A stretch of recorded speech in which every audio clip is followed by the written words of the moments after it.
안녕하세요. 지난 시간에 이어서 중국의 지역에 대해서 좀 더 설명을 드리겠습니다. 중국의 지역은 이제 뭐 연해 지역, 중부 지역, 서부 지역 이렇게 이제 크게 세 개로 나눌 수도 있고 거기에 동북 지역을 나눠서 또 사개 권역 또는 이제 이 서부 지역도 이제 신장 지역과 이제 티베트 지역과 또 많이 다르죠. 그래서 서북 그리고 서남 해서 다시 또 6개 지역으로 또 구분할 수 있습니다. 정확하게 하면 이제 이 중국에 대한 어떤 이러한 권역은 6개든 8개든 나름대로의 특성에 맞게 분류를 할 수 있습니다. 10개 권역이 뭐 될 수도 있겠죠. 그래서 뭐 중간 지역으로서의 서삼각 경제권 부분의 중원 부분을 따로 이제 얘기할 수도 있고, 중요한 것은 이러한 권역의 구분은 대략 위치 파악의 어떤 단순한 이해에 도움이 되는 방식으로 이제 활용하시면 되겠고, 중국은 사실상 1억이 넘는 성들도 이제 많기 때문에 이 33개 성시자치구, 33개는 이제 과거에 31개였었죠. 과거 31개의 성시자치구 중에서 이제 1997년에 홍콩이 중국에 이제 돌아옵니다. 영국으로부터. 오랜 기간 이제 조차 지역에서부터 이제 중국으로부터 영토가 이제 복귀하는 것이죠. 같은 사유로 이제 1999년에는 이제 포르투갈로부터 이제 마카오가 중국에 이제 다시 회귀가 되죠.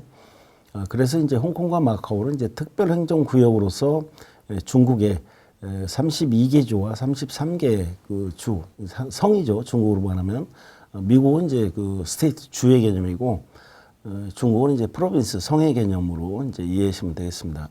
이러한 부분이 이제 중국에서 보면은 이제 홍콩 마카오를 특별 행정구역으로서 편입을 시켜서 33개 성시자치구가 됩니다. 이것은 이제 중국에서 이제 중요한 의미를 갖고 있는데, 이제 원 차이나 투 시스템, 중국의 일국 양제 한 국가에서 이제 두 가지 시스템을 이제 운영을 하는 것이죠. 중국은 원 차이나 하나의 중국을 표방하고 있죠. 두 가지 시스템이라는 것은 이제 하나는 대륙의 사회주의 시장 경제죠. 그래서 사회주의 시장 경제를 유지하는 속에서 홍콩과 마카오는 자본주의 시장 경제죠. 홍콩과 마카오는 이제 자본주의 시장 경제입니다. 그래서 이러한 하나의 나라의 이제 두 가지 체제를 같이 융합해서 실시하는 것이고, 이것은 이제 대만에 대한 부분에 굉장히 중요한 의미를 갖고 있습니다. 대만도 역시 이제 중국에 이제 합병함으로써 향후에 중국의 34번째 성으로서 편입하겠다.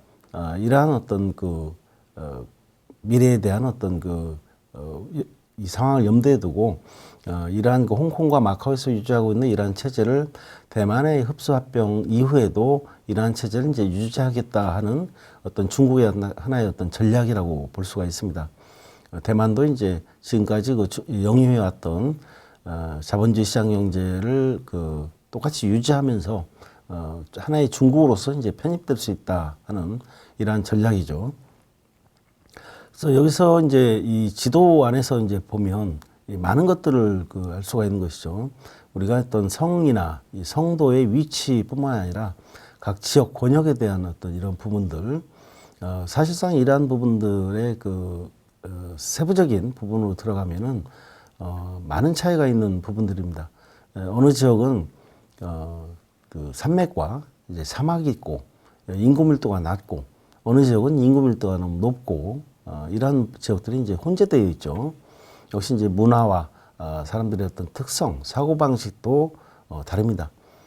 심지어는 이제 언어 체계도 이제 상당히 다르죠. 동북과 상하이 인근과 남방 부분이 이제 다르고, 지금은 이제 하나의 표준어권으로서 이제 묶여져 있었지만, 실제적으로 보면 베이징에 있는 표준말을 쓰는 사람들이 남방으로 가는, 또는 심지어는 이제 이 산동에 어떤 시골 쪽으로 가면은 이제 전혀 언어가 통하지 않는 이러한 사례가 많죠.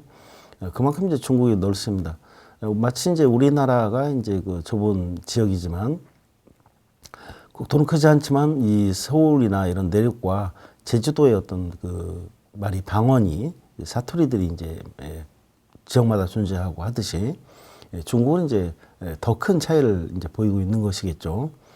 그렇지만 이제 단일 문화권으로서 이제 그 포함이 됐고, 물론 이제 변방 쪽에 중국의 독립 1949년 당시에 편입이 된 이러한 그 다른 민족들의 어떤 구역은 다르겠지만, 그 현재 사용하고 있는 언어 체계는 이제 중국어죠. 그래서 그 한자 자체의 글은 같습니다. 글자는 같은데 발음이 다 이제 틀린 것이죠. 그래서 중국말로 이제 감사합니다 하는 것이 이제 시에시에라는 것인데, 상하이 쪽에 가면 이제 샤샤농 얘기 되고, 내륙으로 좀 가서 저 스촨 쪽 가면 이제 시야라는 어떤 이런 완전히 이제 발음이 좀 다르죠. 중국의 TV를 보면 거의 뭐 33개 그 채널이 이제 대표 채널이 있습니다. 각 성을 대표하는 이러한 그 TV가 있는 것이죠. 모든 어떤 이러한 그 중국의 이러한 그 TV 밑에는 자막이 이제 깔립니다. 자막이라는 것은 이제 배우들이 얘기를 하지만 아래 이 중국의 글자가 이제 그 대사를 이제 그 표현해 주는 것이죠. 그래서 그 실제 배우들이 하는 얘기는 못 듣는 지역들도 많지만 그 아래 자막을 보면서 그 얘기를 이제 그 대사를 이해하는 이러한 형식이죠. 이만큼 이제 중국이 이제 그 넓은 지역이다라고 이제 그 생각하시면 되겠습니다. 자, 이것은 이제 중국을 보다 이제 세분화된 어떤 그 또 다른 차원에서 또 다른 시각에서 이제 보는 것이겠죠. 우리가 보통 이제 뭐 중국 시장이라고 하면 시장의 그 의미가 굉장히 복합적이고 융합적입니다. 그 예를 들어 이제 뭐 우리가 보통 흔히 얘기하는 수요와 공급이 만나서 이제 균형 가격이 결정되는 이제 시장 가격, 이러한 어떤 시장이라는 의미, 하나의 어떤 경제 어떤 그 교제로서의 어떤 이런 시장의 의미, 추상적인 개념적인 부분이 있고, 또 지역으로서의 어떤 시장이 있습니다. 예를 들어 이제 동북시장, 그리고 남방시장, 그리고 어떤 그 화동 지역의 시장, 어떤 특정 지역의 시장, 지역으로서의 어떤 시장이 있죠. 그리고 이제 이 시장의 어떤 그 내용 속에는 이제 가상적인 어떤 이런 공간으로서 뭐 온라인 시장 뭐 이런 것이죠. 그래서 지금 물론 이제 오프라인 시장보다 온라인 시장으로 이제 많은 비즈니스의 어떤 이러한 그 중심이 이제 올라가고 있는 이러한 시대죠. 그래서 이런 그 시장으로서 이제 중국을 이제 그 관망해 봤을 때 중국을 좀 세부적으로, 입체적으로 좀 조망할 필요가 있는 것이죠. 그래서 이 지도는 이제 중국을 인구 밀도로 표시한 그러한 지역입니다. 붉은색 부분이 좀 더 강하다는 것은 인구가 보다 이제 밀집된 것이고, 이제 주황색, 노란색, 이제 분홍색, 그다음에 이제 푸른빛으로 갈수록 인구 밀도가 이제 낮다 하는 것이죠. 그렇게 되면 이제 이 지도에 보면은 이제 그 색깔이 편중되어 있는 것을 볼 수 있죠. 우측 하단 부분에 이제 붉은색 부분이 집중되어 있고, 좌측 상단 부분으로 갈수록 이제 여린 분홍색과 이제 푸른색 부분이 그 보이는 것을 좀 알 수 있습니다. 사실 과거의 중국은 그 중국을 대표하는 이제 두 가지 그 강이 있죠. 이제 하나는 이제 산동 위쪽에 이제 황하강과 상하이부터 그 기점으로서 이제 내륙으로 이제 여기 표시된 그 무한이죠. 우한, 청두로 이어지는 이러한 부분이 이제 장강이죠. 양자강, 양쯔리버. 이러한 두 가지 그 강 사이를 두고 이제 그 중국의 이제 고대 삼국지라는 어떤 이러한 하나의 어떤 그 상황이 연출됐었고, 사실 이 부분이 과거 중국의 어떤 중심 부분이었었죠. 베이징에 만리장성이 있다는 것은 베이징 이후에 그 이북 쪽으로는 중국의 영토가 아니었다, 북방민족의 영토였다는 것은 이제 보여주고 있죠. 그러한 그 동북 삼성을 포함한 동북경제구가 이제 편입이 된 것이고, 그리고 이제 좌측으로 보면 이제 여러 가지 그 서부 지역, 왜 내몽골이라든가 우르무치, 라사가 있는 신장 위구르나 티베트 지역이 이제 또 편입이 된 것이고, 과거에 이제 그 이민족이 있던 그 중국의 남방 지역을 이제 그 어떻게 보면 삼국지에서도 뭐 정벌하러 그 제갈량이 이제 출발을 하듯이 여러 가지 그 남방 민족들이 이제 살던 지역이었었고, 이러한 것들이 이제 점차 그 지역이 그 시간이 갈수록 그 통합이 되면서 이제 지금의 중국을 그 이루어온 것이죠. 사실 지금의 영토는 이제 당나라, 송나라 때의 번영기의 영토보다도 엄청나게 이제 확장이 된 그러한 중국의 영토를 이제 볼 수 있는 것이죠. 그래서 인구 밀도가 높은 이러한 지역과 낮은 지역, 여기서 보면서 이제 시장이 보이는 것이죠. 중국의 시장이라는 것은 이제 하나의 어떤 이 한국의 입장에서 보면 이제 수입 시장이 될 수 있는 것이죠. 중국이 한국부터 이제 수입하는, 한국이 수출하는 어떤 구조에서 인구가 많은 지역을 위주로 할 것이냐, 또 인구가 많은 지역은, 연해 지역은 지금 레드오션이니까 다음의 시장이 어디냐, 색깔을 보았더라도 다음에는 여기가 인구가 많아지겠다, 또는 이제 인구에 상관없이 그 지역의 특성에 맞는 제품들이 무엇인가. 그래서 이제 시장이라는 의미에서도 이제 볼 수가 있는 것이죠. 그래서 이 서부 쪽으로 갈수록 많은 산맥이라든가 이런 사막 지역이 많고, 오른쪽으로 갈수록 이제 사실 중국 경제의 어떤 중심이 이러한 동부 연해나 중부 지역 위주에 많이 집중되어 있고, 최근에 이제 동북 시장이 이제 많이 활성화되는 그런 움직임이죠. 중국의 동북 시장은 과거에 이제 50년대에는 중국의 어떤 중심 역할을 했었죠. 사회주의 건설 초반기에는 소련으로부터의 어떤 각종 지원 물자가 집중되고, 동북 지역은 중국의 3대 평원인 동북평야가 있죠. 그리고 이제 중국의 어떤 초창기 이러한 경제 건설에 있어서 중국의 전략 물자 기지라든가 거점이 모두 이제 동북 지역에 집중이 됐습니다. 이러한 동북 지역이 이제 중소 관계가 악화되고 하면서 주요한 어떤 중국의 어떤 전략 지역이 너무 이제 소련과 이제 가깝다. 그래서 이제 중국의 어떤 중요한 전략 물자 생산 기지, 군수 산업이라든가 첨단 산업 기지가 중국의 내륙 지역으로 이제 옮아간 것이죠. 지금의 충칭, 시안, 청도 이런 서삼각 지역에서 이제 중국의 어떤 새로운 거점이 이제 생긴 것이고, 이러한 것이 이제 결국은 78년 개혁 개방이 되면서 다시 지역 발전의 중점이 이제 연해 지역으로 옮아간 것이죠. 이제 수출 지향형 발전 전략을 이제 피면서 외국 기업과 자본, FDI, 이제 외국 투자, 이런 것들이 이제 연해 지역에 집중됐죠. 92년도 되면서 이제 다시 80년대 남방 중앙삼각주에서 이제 장강삼각주로 발전의 중심이 이제 또 하나의 축이 생기고, 그러면서 이제 중국에서 이제 전 지역이 외국인에게 이제 개방되는 이러한 전략이 이제 생긴 것이죠. 그리고 이제 92년 이러한 전방위 개방, 전국토 개방에 이어서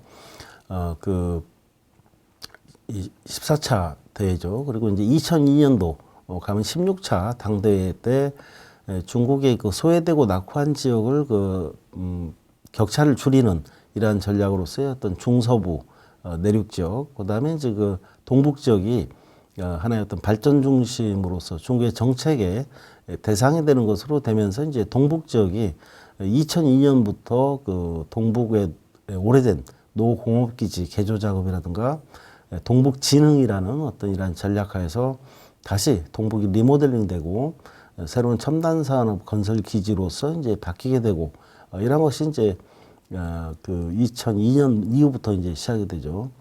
그래서 이제 현재 중국은 이제 모든 영역, 모든 지역에서 성 위주로 그리고 국가적인 어떤 중점적인 어떤 전략의 이러한 우선순위에 따라서 지역 개발 정책이 이제 실시가 되고 있습니다.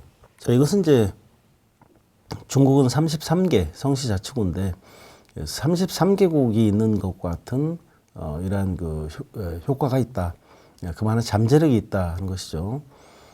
결국 이제 중국 시장이 크다라는 것을 의미하고, 각 33개 성시자치구에 해당되는 부분들을 외국의 GDP 수준에 맞는 국가를 대입을 한 이러한 지도입니다. 예를 들어 이제 서부 맨 좌측에 보면 이제 리비아의 이제 GDP와 이 신장지구, 신장 위구르 자치구의 GDP가 이제 비슷하다. 그리고 티베트 자치구는 GDP가 이제 몰타 지역과 이제 비슷하다. 이제 칭하에서는 이제 볼리비아와 같고, 동북 지역을 보면은 이제 역시 이제 그 랴오닝은 이제 아랍에미레이트 연합, 이제 UAE와 같고, 지린성은 이제 카타르와 같고, 해룡장성은 이제 우크라이나, 지금 한참 전쟁 중 우크라이나 지역과 이제 같다.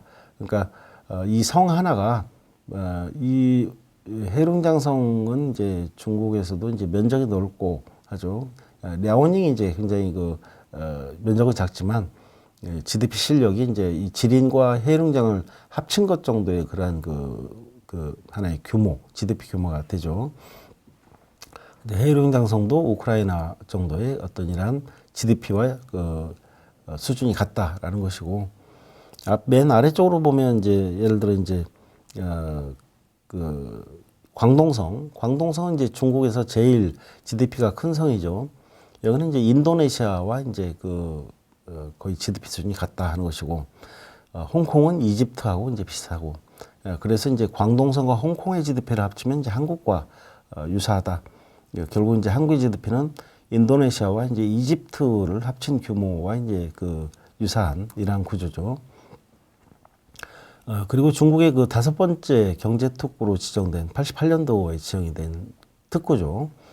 경제특구로서의 하해난 88년도에 이제 지정이 됐고, 이제 2018년 하해난성이 이제 하나의 경제특구로 지정된 30년 후에는 하해난을 이제 싱가포르라든가 홍콩에 이걸 능가하는 이러한 개방형 금융 자유무역지구로 만들겠다 하는 이러한 전략을 실시하고 있죠. 이 하해난성은 이제 케냐하고 이제 GDP가 이제 같은 수준으로서 이제 평가된다. 결국 이제 이 큰 지도, 중국이라는 어떤 국가의 33개의 성, 프로빈스가 33개국이 중국 내에 있는 이러한 큰 잠재력을 갖고 있다는 것이죠. 유럽연합을 보면은 이제 작은 국가들이 언어가 다 또 틀립니다. 언어적인 어떤 이질성, 민족이라든가 이제 문화의 어떤 이질성이 있죠. 그런데 이보다 더 큰 면적, 유럽연합보다 더 큰 면적에 있는 이러한 중국이 33개국이 뭉쳐져 있는 이러한 구조, 단일 문화, 그리고 새롭게 흡수된 변방을 제외하고는 역사적인 어떤 동질성도 유지하고 있고, 적어도 중국 시장은 굉장히 큰 33개국에 해당될 만큼의 이러한 규모, 시장 규모를 갖고 있다. 큰 잠재력이 있다. 그리고 각 지역마다 각각의 어떤 차별적인 특성을 갖고 있다. 이렇게 이제 이 지도를 이해할 필요가 있습니다. 자, 이것은 이제 덩샤오핑 동상 옆에서 이제 후진타오가 이제 박수를 치고 있는 이러한 부분이죠. 그래서 이제 보통 뭐 이 동상을 보고 이제 많은 어떤 차이점, 이 시대의 차이점과 이 시대의 차이점. 이 시대의 이제 덩샤오핑 시대는 80년대죠. 그래서 2002년도에 집권한 18차 당대회 때 이제 집권한 후진타오는 2000년대의 새로운 중국을 여는 이러한 지도자. 그럼 이 중간에 이제 90년대의 지도자가 이제 빠져 있죠. 장점인 부분이죠. 그래서 후진타오 시대에 이제 이러한 덩샤오핑의 제막식을 하는 것이죠. 홍콩이 이제 중국에 돌아와서 이제 얼마 있다 이제 덩샤오핑 이제 사망하고, 이 덩샤오핑을 이제 기리는 이러한 동상 제막식을 했죠. 중국은 이제 격대로 이제 지도자를 이제 지정을 한다. 뭐 물론 시진핑 시대에 이러한 것들이 없어졌지만, 그래서 예를 들어 뭐 장점인 시대에 이제 시진핑 뭐 지도자, 또는 이제 덩샤오핑 시대에 이제 후진타오 지도자, 이러한 어떤 지도자들의 어떤 이런 차기 지도자의 어떤 추천 방식, 지금은 이제 없어졌지만, 그래서 이제 과거의 이 덩샤오핑이 차차기 지도자로서의 어떤 후진타오를 지목하고 이제 후계자 수업을 하면서 이제 쭉 이 중요한 권력의 어떤 단계를 거치게끔 이제 했듯이, 이제 시진핑으로서 이제 각별한 어떤 부분이 될 수도 있겠죠. 이제 후진타오. 그래서 이제 여기서의 어떤 느낌은 하나의 어떤 성장 시대와 어떤 분배 시대라고도 할 수 있고, 선보론과 균보론의 시대라고 또 볼 수 있습니다. 선보론이라는 것은 이제 개혁 개방을 하면서 과거의 사회주의 개혁 경제가 일관되게 추진된 모두가 잘 사는 어떤 이러한 그 균형 발전에서 벗어나서 좀 먼저 발전 여건이 그 양호하고 그 조건이 좋은 이러한 지역과 계층부터 먼저 발전하는 이 선부 차등적 발전에 대한 어떤 허용 부분이 선불원이었죠. 그래서 뭐 지금으로 보면 이제 당연하지만 그 당시로 볼 때는 이제 평균주의적 발전, 그 균형 발전 방식이 이제 사회주의 어떤 모델보다 적합하기 때문이고, 마오쩌둥 시대에 실시된 그 대학진 정책은 이러한 균형 발전의 그 대표적인 사례죠. 그 당시에는 어떤 그 여러 가지 그 농업 생산 극대화를 위해서 빅푸시, 대학진을 추진하기 위해서는 많은 필요한 어떤 근대적인 투입자라든가 비료라든가 자본 농기계들이 필요했지만 그 당시에 그 중국은 그 열악한 수준이었었고 각 지역이 인민공사로 이제 그 배치돼서 농촌의 지역 정부가 인민공사 체제로 이제 바뀌고 그 속에서 이제 각 인민공사가 자력 경쟁을 하는 어떤 이러한 체제 하에서 중국이 취한 어떤 발전 노선은 결국은 그 당시에 그 풍부했던 이제 초과 노동력을 활용하는 방식으로서 이제 추진하는 것이죠. 그래서 덩샤오핑 이전의 사회주의 어떤 그 방식에 특히 마오쩌둥 시대에서의 어떤 대약진 전략은 굉장히 거대한 그 실패로 끝나고 경제적으로 중국은 더 이제 열악한 수준으로 이제 뭐 돌아가게 된 그런 부분이죠. 사실 초과 노동력으로 할 수 있는 어떤 부분은 많지가 않습니다.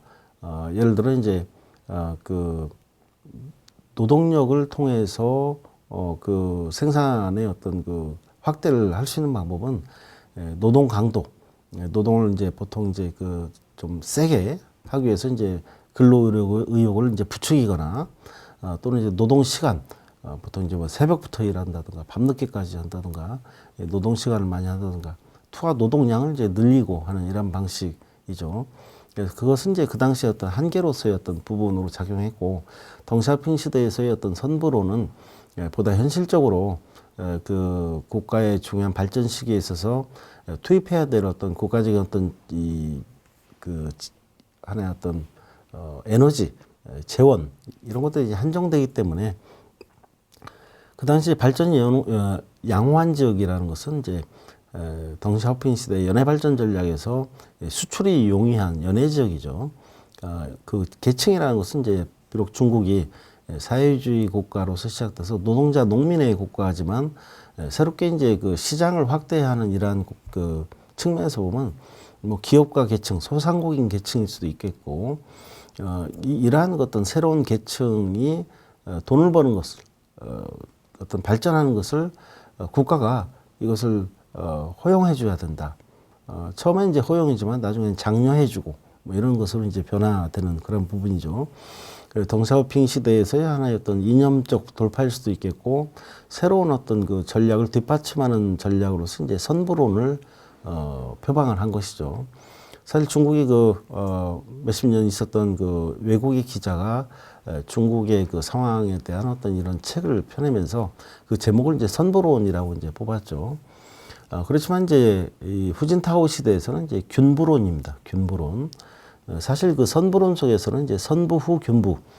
먼저 차등적인 발전을 이루고 그리고 그 속에서 먼저 발전된 지역의 잉여를 통해서 낙후되고 소외된 지역을 이제 발전시키자 하는 것이고 선부 후 균부 그러니까 적절한 시점, 적당한 시기에 그 이러한 사회주의 어떤 그 표방하는 균형 발전을 이제 뒷부분에 가서 이제 맞추겠다 하는 이러한 내용이죠. 그래서 이제 그 적정 시점이라는 것이 이제 후진타오 시대에 이러한 균부론을 통해서 사회주의 조화 사회를 통해서 그 중국에서 이제 실현하고자 하는 이러한 전략이 후진타오 시대에 이제 출범이 되죠. 사실상 이러한 어떤 균부론의 표방은 전반적으로 이제 선부론의 완성이라는 후반부적인 어떤 이러한 측면도 있지만 그만큼 중국이 이제 선부론을 통해서 중국 정부의 정책을 통해서 많은 지역이 빈부격차가 생깁니다. 동부, 중부, 서부 지역의 격차, 도농 간의 격차, 계층 간의 격차가 이제 생기죠. 그래서 어떻게 보면 이제 그 선부론을 표방한 이제 78년, 80년대, 90년대를 지나서 이제 20년의 세월 동안 중국이 많은 격차를 가지고 있다는 것이죠. 그래서 이 격차를 그냥 유지할 경우에 이제 중국이라는 국가의 어떤 굉장히 리스크가 되는 이러한 시기가 된 것이죠. 그래서 그 시기가 이제 도래한 것이고, 그래서 후진타오의 그 국가적인 어떤 이러한 발전 전략으로서 이제 이러한 그 균불론, 사회주의 조화사회, 그래서 이제 소외되고 낙후한 지역, 그 당시 연해 지역에 비해서 소외되고 낙후된 그 지역으로서의 어떤 중서부, 그리고 오랫동안 역시 이제 거점 지역이었다가 이제 소외된 동북 지역을 개발하는 이러한 전략들을 이제 표명하게 되는 것이고, 그리고 이제 도시에 비해서 상대적으로 낙후된 이제 사회주의 신농촌, 그래서 농촌 지역에 대한 어떤 이런 그 발전 전략을 이제 추진하게 되는 것이죠. 그래서 그 과거 80년대의 그 중국의 농촌 지역은 발전하는 지역이었었고, 중국의 그 초기에 사회주의 어떤 그를 벗어나 시장 경제로 이제 나아가는 계획 경제에서 시장 경제로 바뀌는 전환기적인 측면에서 중국의 농촌 발전이 하나의 어떤 80년대의 중국 경제 그 성장에도 큰 도움이 됐던 측면이 있습니다. 그래서 이제 이 농촌 지역의 활성화, 그 당시에 어떤 농촌 지역을 기반으로 한 그 기업, 향진 기업의 발전, 이런 것들이 이제 굉장히 중요했죠. 그래서 이러한 어떤 부분들이 점차 이제 그 문제가 되면서 농촌 지역의 문제, 예를 들어 이제 지역으로서의 농촌, 그리고 계층으로서의 농민, 그리고 산업으로서의 농업의 문제가 야기됐고, 이러한 그 지역의 발전과 이러한 계층의 문제를 이제 해결하고자 하는 것이 후진타오 시대의 어떤 이러한 전략이다. 그래서 이 사진을 보면서 선불원 시대와 이제 균불원 시대라는 것도 이제 유추해 볼 수 있겠고, 그 중국의 그 20년간의 어떤 발전의 어떤 현상을 생각해 볼 수 있는 어떤 이러한 자료라고 할 수 있습니다. 자, 이번 강의는 여기에서 마치고 다음에 또 이어나가도록 하겠습니다. 감사합니다.